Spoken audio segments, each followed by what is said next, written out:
있습니까? 요양시설 이제 고려장이 아니라 트렌드이다. 모두가 만족하는 실버 라이프를 위해 요양의 모든 것이 있는 여기는 어디? 병아리. 예, 안녕하세요.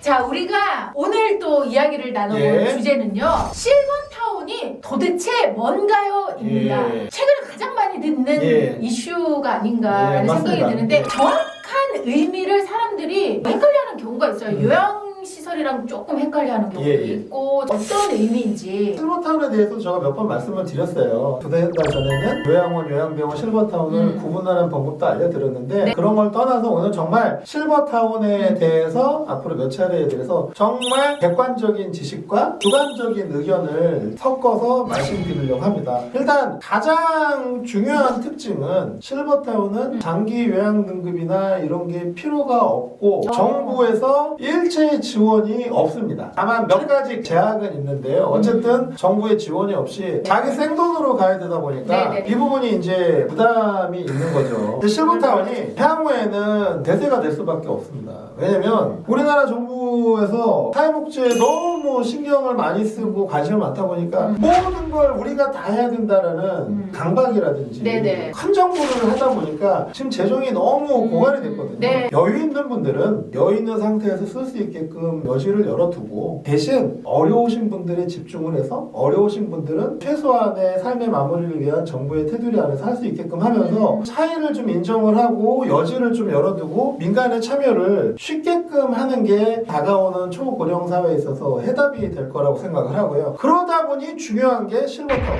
실버타운 같은 경우는 노인복지법상 시설이고요. 그 중에서도 유료 양로시설하고 노인복지주택을 합쳐서 말해요. 네네. 근데 실은 유료 양로시설은 아예 발음도 어렵네요. 이건 몇 군데 안 되고요. 네. 노인복지주택인데 이게 지금 우리나라에 38개 정도 있습니다. 오. 38개 정도 있는데 38개의 수준이 완전히 천차만별이에요.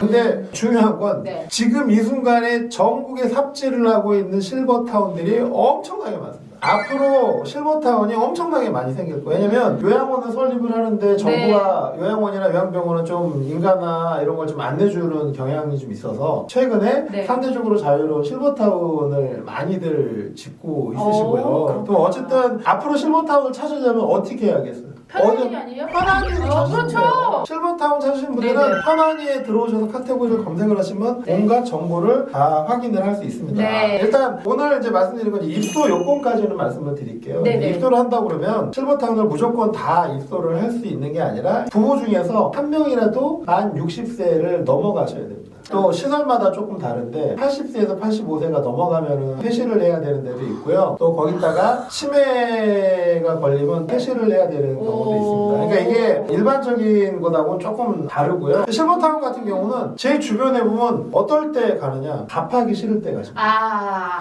삼시 세끼 밥 해먹는 네. 게 보통 일이 네. 아니거든요. 아니면은 이제 향후의 트렌드는 이제 혼자 사시는 분들 있잖아요. 네, 네. 혼자 사시는 분들의 가장 어려움이 밥 해먹기 귀찮은 거거든요. 아. 그런 분들이 갈 수 있는 이제 고급형 요양시설, 네, 또 네. 중가형 요양시설, 그 중에서 실버타운이 아주 각광을 받고 향후에 많이 생길 예정입니다. 여기와 관련된 많은 정보들을 저희가 드릴 거고 네. 이제 중요한 거는 약간 경제적인 부분하고도 관련이 있습니다. 나중에 한번 설명을 드리겠지만 지금 네. 실버타운이 분양형하고 네. 임대되는 방법이 있었는데 분양형은 이제 안 되게끔 돼 있어요. 어떤 게 가장 큰 문제가 있었냐면 네네. 실버타운은 짓는 것도 중요하지만 공동시설이라든지 이런 게 되게 많거든요. 그쵸. 근데 그거를 관리를 해야 되는데 분양형으로 했더니 각자 나는 할래, 나는 안 할래, 나는 이게 막 이러다 보니까 그런 공동시설 관리가 전혀 안 되는 거죠. 그래서 이제 그 뒤로 임대 형태로 전부 바뀌게 돼서 근데 또 임대 형태로 되다 보니 초기 투자 자금이 많아지고 약간 네네. 그런 어려움이 있었는데 그런 네. 건 이제 금융공학적으로 해결이 가능한 거고요. 이게 이제 어떤 부분에서 실버타운이 필요하느냐 내가 뭐 10억이 있어요. 네. 이거를 아주 아끼고 아파트 깔고 앉았다가 죽을 때 이걸 정부에 기부하고 싶지 않거든요. 이거를 잘 써서 네. 나 죽을 때 딱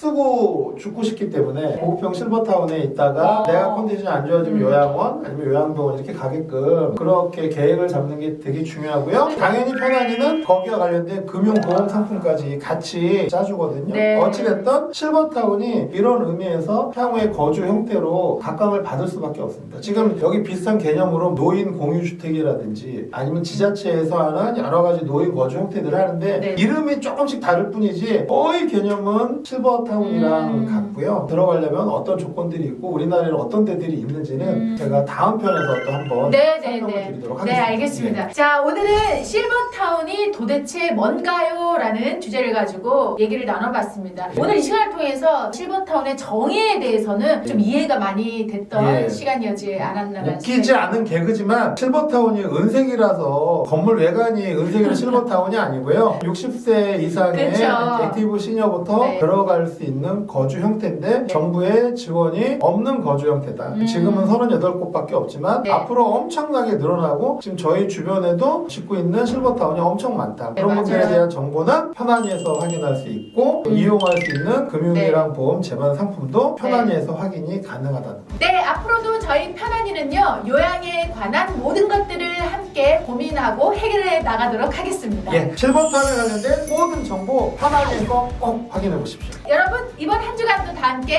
편안히 감사합니다.